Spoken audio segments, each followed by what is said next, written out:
नमस्ते। हमारे चारों तरफ ना एक जादुई दुनिया है जो अक्सर दिखती नहीं। तो आज हम उसी दुनिया के सबसे छोटे कण से शुरू करेंगे और देखेंगे कि कैसे वही कण मिलकर हमारे आसपास के केमिकल रिएक्शंस को अंजाम देते हैं। कभी सोचा है कि जो मोबाइल हाथ में है, जो खाना हम खाते हैं या जो पानी हम पीते हैं, आखिर ये सब चीजें बनी किस चीज से हैं? इसी सवाल का जवाब आज हम ढूंढेंगे। तो उस सवाल का जवाब छुपा है दुनिया की सबसे छोटी चीज में। चलिए शुरुआत करते हैं यूनिवर्स के इन लेगो ब्रिक्स को समझने से, जिन्हें हम एटम्स कहते हैं। तो ये है एटम। सोचिए, हर चीज, लिटरली हर चीज इसी से बनी है। इसके एकदम सेंटर में होता है न्यूक्लियस, जिसमें पॉजिटिव प्रोटॉन्स और न्यूट्रल न्यूट्रॉन्स रहते हैं, और उनके चारों तरफ फुल स्पीड में चक्कर काट रहे होते हैं नेगेटिव इलेक्ट्रॉन्स। अब ये वाला पार्ट बहुत इंटरेस्टिंग है। देखिए, एक एटम की असली पहचान, उसकी आइडेंटिटी, उसके प्रोटॉन से होती है। मतलब नंबर ऑफ प्रोटॉन्स उसका आधार कार्ड है। सिंपल। जैसे अगर न्यूक्लियस में 6 प्रोटॉन्स हैं, तो वो हमेशा हमेशा कार्बन ही होगा, नो एक्सेप्शंस। ओके, तो अब हमने एक एटम को समझ लिया, लेकिन ऐसे तो बहुत सारे अलग अलग एटम्स हैं, राइट? तो इन सबको ऑर्गेनाइज कैसे करते हैं? इसके लिए है हमारे पास एलिमेंट्स का ग्रैंड मैप। इसे पीरियोडिक टेबल कहते हैं। पर सोचिए कि ये सारे केमिकल कैरेक्टर्स का एक रोस्टर है। अब तक हमें 118 तरह के अलग अलग एटम्स के बारे में पता चला है, जिन्हें हम एलिमेंट्स कहते हैं। और पीरियोडिक टेबल बेसिकली इन सभी 118 एलिमेंट्स को उनकी प्रॉपर्टीज के हिसाब से एकदम परफेक्टली अरेंज करके रखता है। इस टेबल में जो सीधी लाइंस है ना, ऊपर से नीचे, उन्हें कहते हैं ग्रुप्स। और एक ही ग्रुप के सारे एलिमेंट्स की पर्सनैलिटी, मतलब उनका केमिकल बिहेवियर, एक जैसा होता है। जैसे ग्रुप 1 वाले हैं द गिवर्स, हमेशा इलेक्ट्रॉन देने को तैयार। ग्रुप 17 वाले हैं द टेकर्स, हमेशा लेने को तैयार। और ग्रुप 18, अरे वो तो द चिल्ड आउट वंस हैं, बिल्कुल कूल, किसी से कोई लेना देना नहीं। अब इतने सारे ग्रुप्स को याद रखना थोड़ा मुश्किल हो सकता है ना? तो चलिए एक मस्त सी ट्रिक सीखते हैं। फोकस करते हैं ग्रुप 17 पर, यानी हैलोजेंस पर। ये बहुत रिएक्टिव होते हैं। रेडी?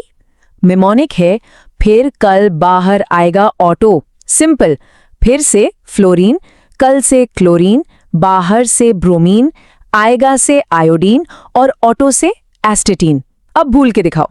तो अकेले अकेले तो एटम्स भी नहीं रहते, सबको ग्रुप 18 की तरह स्टेबल और चिल्ड आउट बनना है। इसके लिए वो आपस में दोस्ती करते हैं, और इसी दोस्ती को केमिस्ट्री में कहते हैं केमिकल बॉन्ड्स। ये दोस्ती मोटा मोटी 2 तरह की है। एक है आयोनिक बॉन्ड, इसमें सीधा सा हिसाब है, एक देता है, एक लेता है।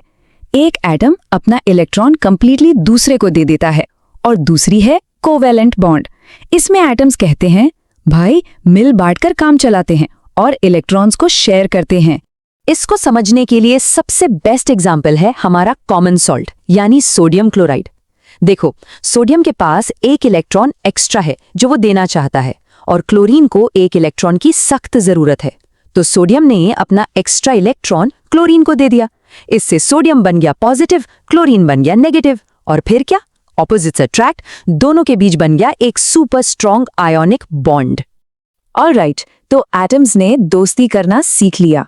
अब टाइम है असली जादू का, यानी केमिकल रिएक्शंस का। एक्चुअली ये जादू नहीं है, सिंपल सा एटम्स का रीअरेंजमेंट है। चलिए कुछ amazing before and after transformations देखते हैं। चलिए पहला एग्जाम्पल लेते हैं जंग लगने का। रिएक्शन से पहले हमारे पास है एकदम मजबूत लोहा। इसके सारे एटम्स एक परफेक्ट टाइट ग्रिड में पैक्ड है, तभी तो ये इतना स्ट्रांग होता है। लेकिन जब लोहा हवा और पानी के कांटेक्ट में आता है, तो देखिए आफ्टर इफेक्ट। वही मजबूत लोहा अब बन चुका है भुरभुरी, कमजोर जंग। पूरा का पूरा स्ट्रक्चर ही बदल गया। देखा, एटम्स के इधर उधर होने से क्या हो जाता है। अब चलिए एक और मजेदार रिएक्शन देखते हैं, साबुन बनना। शुरुआत में जो तेल या फैट का मॉलिक्यूल होता है, वो एक बड़े से ई शेप का होता है, और यही शेप इसको पानी का दुश्मन बनाती है। ये पानी में घुलता ही नहीं। पर रिएक्शन के बाद कमाल हो जाता है। वो बड़ा सा ई शेप वाला मॉलिक्यूल टूटकर एक नए हीरो में बदल जाता है, साबुन के मॉलिक्यूल में। अब इसके पास 2 सुपर पावर्स हैं। एक सिर है जो पानी से प्यार करता है और एक पूंछ है जो तेल से। और यही है कपड़ों से गंदगी साफ करने का सीक्रेट। तो हमने एटम्स से शुरू किया, उनकी दोस्ती यानी बॉन्ड्स को समझा और फिर रिएक्शंस का जादू देखा। ये केमिस्ट्री ना एक ऐसी इनविजिबल स्क्रिप्ट की तरह है जिस पर हमारी पूरी दुनिया चल रही है। और ये सिर्फ लैब्स में नहीं होता, ये हर जगह है। पेट में जलन हुई और एंटासिड लिया, वो है न्यूट्रलाइजेशन रिएक्शन। गैस स्टोव पर खाना बनाया, वो है कंबस्शन। कपड़े से दाग हटाने के लिए ब्लीच यूज किया, वो है ऑक्सीडेशन, जो दाग के कलर मॉलिक्यूल्स को तोड़ देता है। Chemistry is literally everywhere. तो अब जब ये सब जान गए हैं तो एक सवाल है, जरा अपने आसपास देखिए। ठीक अभी इसी वक्त ऐसी कौन सी केमिकल रिएक्शन हो रही है जिसे अब एक नए नजरिए से देखा जा सकता है? इस पर जरूर सोचना।